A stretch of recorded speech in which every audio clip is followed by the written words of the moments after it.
Kouvolan seudun ammattiopisto kouluttaa ammattiosaajia työelämän tarpeisiin. Tähän tehtävään tarvitsemme työssäoppimispaikkoja opiskelijoillemme. Koulutamme työelämän edustajista opiskelijoillemme työpaikkaohjaajia.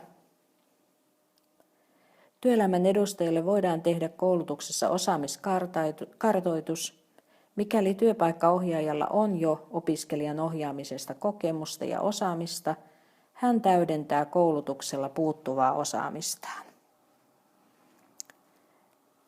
Järjestämme työpaikkaohjaajakoulutuksia monialaisina oppilaitoksessa, monialaisina verkkoympäristössä ja alakohtaisina sekä oppilaitoksessa että työpaikoilla.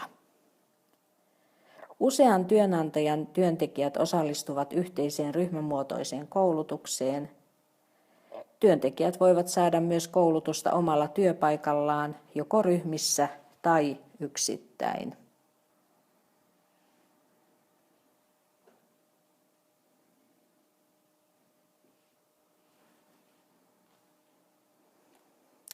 Työssäoppimisen aikana opettaja on ohjaajan tukena.